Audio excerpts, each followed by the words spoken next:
देखिए पहला क्वेश्चन आपका है, एक द्विघात बहुपद में शून्यांकों की संख्या होगी 1, 2, 3, 4।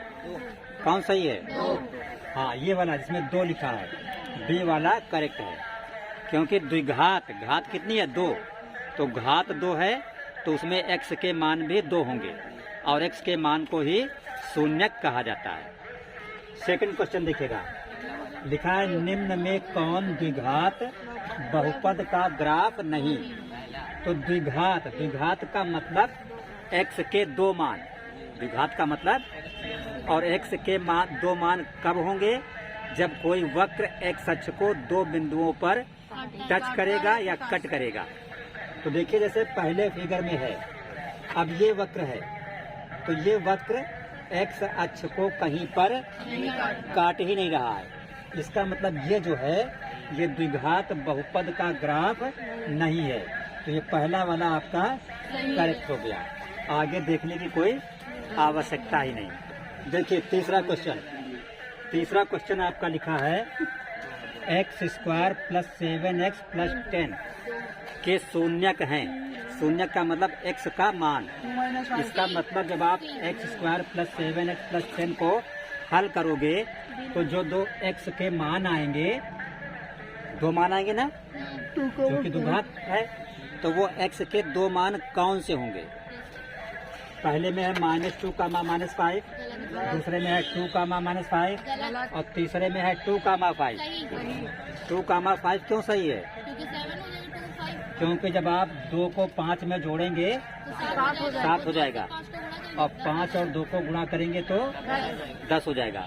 बाकी किसी में आप 2 और 5 को जोड़ेंगे तो 7 नहीं होगा। अगर यहाँ पे आप जोड़ेंगे तो -2 -5 का जोड़ -7 हो जाएगा। इसलिए ये वाला विकल्प जो है सी वाला आपका करेक्ट है।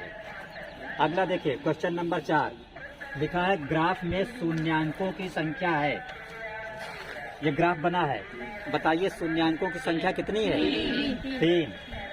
1, 2, 3।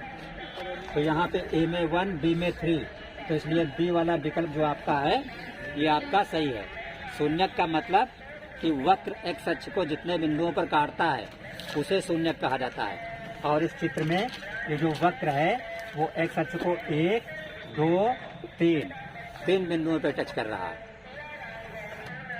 देखिए क्वेश्चन नंबर आपका है, लिखा है बहुपद 3x² + 5x - 2 के शून्यांकों का योगफल है।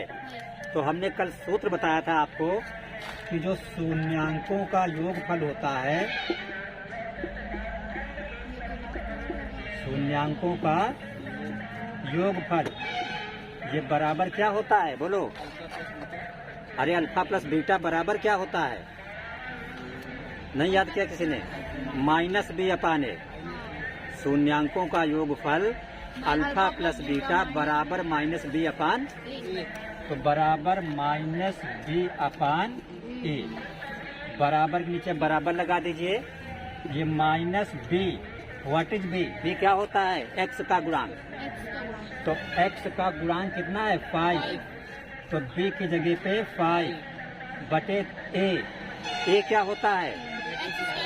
x² का गुणांक। तो x² का गुणांक कितना है? 3। तो a की जगह पे आ गया 3, तो आंसर हो गया -5/3। तो ये सी में लिखा है -5/3, इसलिए ये वाला विकल्प आपका सही है। ग्राफ में शून्यांकों की संख्या है, ये ग्राफ बना हुआ है। शिवम बताइए कितना आंसर सही है? 1, क्योंकि ये ग्राफ वक्र जो है x अक्ष को सिर्फ एक बिंदु पर कट कर रहा है, तो ये वाला आपका सही है। देखिए लिखा है किसी बहुपद में मूलों का योग तथा गुणनफल कितना है? 1। इसका मतलब मूलों का योग भी 1 है और मूलों का गुणनफल भी 1 ही है। तो द्विघात बहुपद है, इनमें से कौन है? साहब बताइए कौन सा इसमें? सी वाला। C option. सी फर्स्ट। सी हाँ दो को बड़ी से ला रहे कल सी वाला है। हाँ पता चला, इसे हला दो, हाँ में भी शामिल ना में भी शामिल। ये सी वाला सही है। क्यों सही है? सूत्र क्या होता है? अगर मूलों का योगफल और गुणनफल दिया है तो बहुपद बनाने का सूत्र क्या है?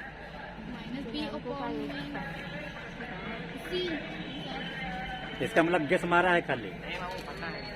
सूत्र होता है, देखिए, जब भी मूलों का योगफल और गुणनफल दिया हो तो बहुपद बनाने का जो सूत्र होता है, हमने बताया था एक्स स्क्वायर माइनस मूलों का योग, मूलों का योग और गुणित एक्स और प्लस मूलों का गुणनफल, ये सूत्र होता है बहुपद बनाने का। तो यहाँ पे एक्स स्क्वायर माइनस मूलों का योग, तो मूलों का योग कितना है? 1 है। तो 1 जब रखोगे 1 का x में गुणा होगा तो x ही तो होगा, प्लस मूलों का गुणनफल, गुणनफल भी कितना है? 1 ही है। इसलिए आंसर बनेगा x square minus x plus 1। देखिए क्वेश्चन लिखा हुआ है बहुपद a x square plus b x plus c में मूलों का योग, मूलों का बताओ रिया, इसमें कौन सा ऑप्शन सही है? 4 में एक्स का गुणा सी वाला। तुम बताओ करते कौन सा सही है? और कोई बता?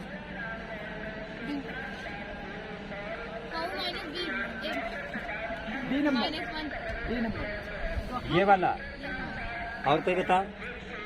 ए नंबर।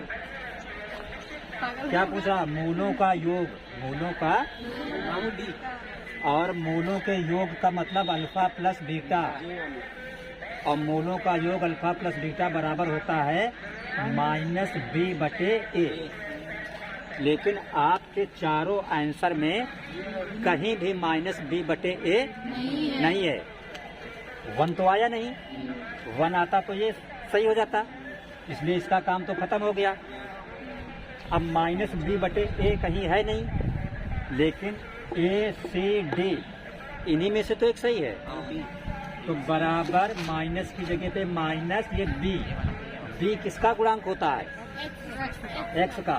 तो जहाँ पे बी है वहाँ पे आप लिखेंगे एक्स का गुणांक बटे नीचे ए किसका गुणांक होता है? तो नीचे लिखेंगे एक्स स्क्वायर का गुणांक। अब ये किससे मैच कर गया? डी से, इसलिए डी वाला ऑप्शन जो है ये सही है। देखिए लिखा हुआ है x square minus 2x minus 3 के शून्यक हैं। 4 विकल्प आपके दिए हुए हैं, हम एक एक को चेक करेंगे। जैसे पहले में लिखा है -3, 1, इसको चेक करेंगे कि ये शून्यक है इस बहुपद का कि नहीं। अगर ये नहीं होगा तब अगले को चेक करेंगे, फिर उसके आगे। तो जैसे ये एक्स स्क्वायर का मतलब इसके 2 शून्यक होंगे, तो शून्यक का योगफल किसके बराबर होना चाहिए? बीच वाले पद के। शून्यक का योगफल किसके बराबर होना चाहिए?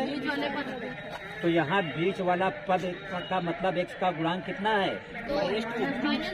-2। तो इसका जोड़ क्या -2 होगा? ना होगा। ये -3 है और ये 1 है, जोड़ का मतलब प्लस।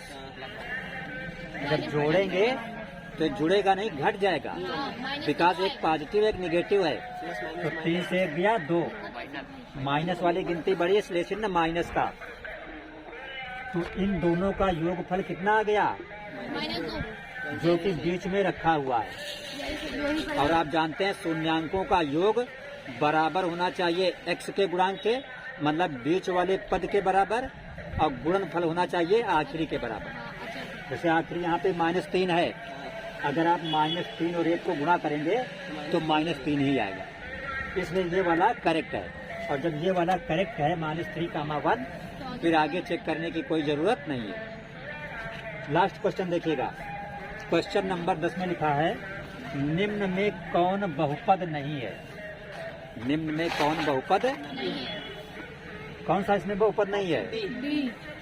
डी वाला 3t² + 2 अंडर रूट टी। क्यों? क्योंकि टी के ऊपर अंडर रूट लगा है। इसका मतलब टी जो है ये पूर्ण वर्ग नहीं है, और बहुपद होने के लिए चर पूर्ण वर्ग होना चाहिए। पूर्ण वर्ग उसको कहते हैं जिसका पूरा वर्गमूल निकल सके, और यहाँ पे टी का वर्गमूल नहीं निकल सकता।